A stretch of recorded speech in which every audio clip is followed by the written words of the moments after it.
Salut à toi, voyageur des ombres, bienvenue sur ma chaîne. Ici, on explore ce qui se cache derrière les apparences, des histoires étranges, surnaturelles, parfois terriblement humaines.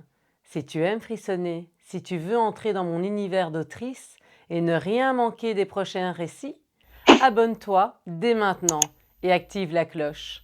Et bien sûr, si cette vidéo te glace le sang ou t'emporte ailleurs, pense à liker, ça m'aide énormément pour continuer à partager ces histoires avec toi. Dans ma première vidéo, je vous ai parlé de ma perte et de comment l'écriture est devenue pour moi une issue, une reconversion. Aujourd'hui, je vous ouvre la porte de mon deuxième roman. Et croyez-moi, il vaut mieux ne pas franchir ce passage.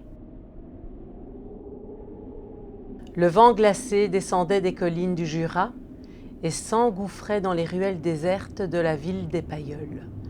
La brume rampait entre les façades sombres, avalant la lumière des réverbères. Un voyageur solitaire, appareil photo en bandoulière, errait sans but, attiré par la promesse d'un secret enfoui. Au détour d'une impasse, il s'arrêta net. Devant lui se dressait la façade décrépite d'un cinéma oublié. Enseignes dorées, à demi effacées, vitrines embuées, affiches aux couleurs passées, derrière la vitre fendue, une faible lueur vacillait, comme si le bâtiment, abandonné de tous, l'attendait. Poussé par une curiosité irrépressible, il franchit le seuil. L'intérieur sentait le velours usé, la cire et la poussière. Un silence épais régnait, ou presque. Par instants, il crut percevoir un souffle ténu, comme si les murs eux-mêmes chuchotaient entre eux, avant que le grincement du parquet ne couvre tout.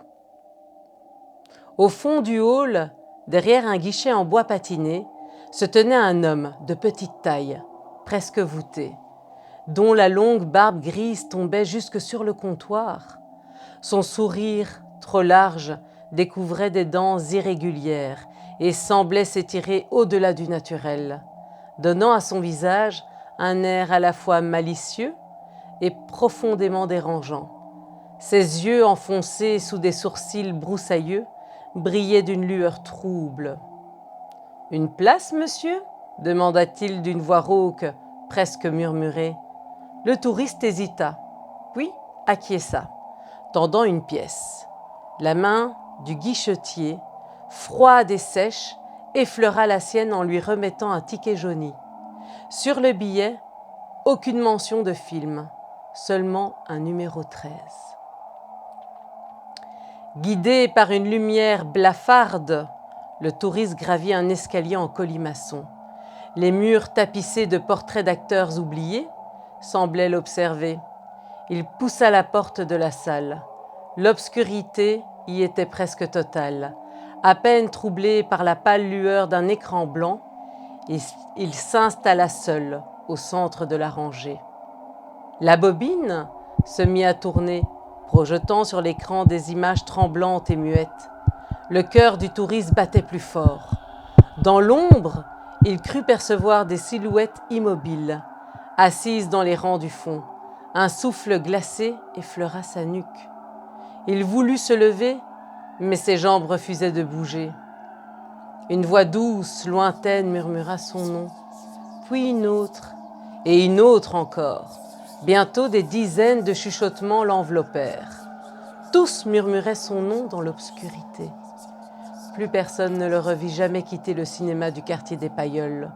Seuls les échos de ses pas résonnent encore.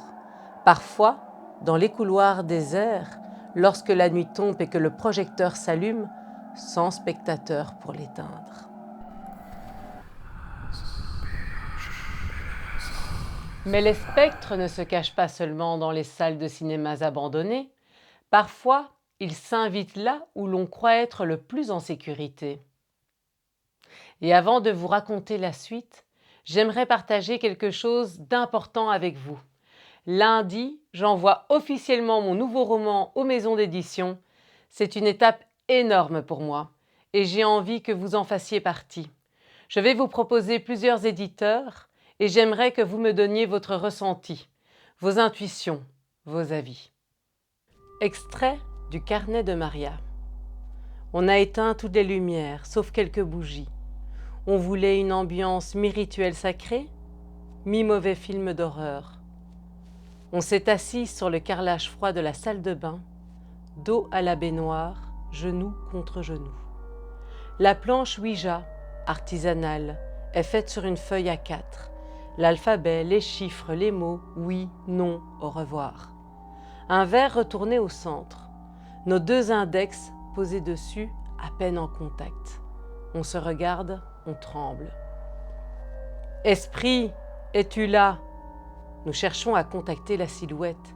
Manifeste-toi. On répète plusieurs fois. Le silence est lourd et soudain, le verre bouge. Je frissonne, pas de froid, d'écho, parce que moi aussi je l'ai vue cette silhouette plus d'une fois, dans des moments où plus rien n'allait. Je croyais que je devenais folle. Quel est ton nom? Pas de réponse. Connais-tu quelqu'un ici? Le verre bouge lentement, lettre après lettre. Toi. Pourquoi es-tu là? Pour toi. Quel est ton nom? Anna. Et puis le fracas. La fenêtre de la salle de bain s'est ouverte d'un coup. Un courant d'air a soufflé les bougies. Obscurité totale. Nos respirations, rien d'autre. 5 minutes de silence. 5 minutes suspendues dans un autre monde. Je relève les yeux vers Théodore. Anna, je murmure. Tu la connais? Je fais non de la tête, mais ma gorge est nouée. Il y a quelque chose dans ce nom. Quelque chose de dérangeant, d'enfoui, comme une mèche humide qu'on n'a jamais voulu rallumer. Théodore repose le carnet. Il me fixe. Il faut refaire cette séance. Je le regarde interdite. Tu veux qu'on utilise une planche de Ouija? Je veux comprendre cette silhouette. Ce n'est peut-être pas juste une projection. Et Maria pensait pareil. Ce n'était pas un délire. Il y a un lien, Lola, et je suis sûre qu'il te concerne. Il y a ce moment de flottement, ce genre de silence qui vous serre les tempes. Un battement suspendu entre deux mondes, celui de la logique et celui des sensations brutes. Je ne dis rien, pas tout de suite. Je sens juste que ça remue à l'intérieur, comme un vieux souvenir qui griffe les parois pour sortir. Je me lève. Mon corps me semble trop lourd pour la scène, trop dense pour le décor. J'ai besoin de gestes simples, de gestes qui tiennent du réel. Voilà, vous venez de découvrir un extrait de mon tout premier livre, Et pourquoi pas moi? Si vous avez aimé voyager entre les ombres du cinéma du passage et cette séance de Ouija, dites-le moi en commentaire. J'aimerais savoir laquelle des deux histoires vous a le plus glacé. Et puis, je vous rappelle, lundi, j'envoie officiellement le passage aux maisons d'édition. Vous allez m'accompagner dans cette aventure, pas à pas, parce que ce projet, je le construis avec vous. Alors, dites-moi, chez quel éditeur imaginez-vous que ce roman trouvera sa place? Vos retours, vos intuitions, vos pressentiments, tout compte. On se retrouve très bientôt, si les spectres me laissent tranquille d'ici là.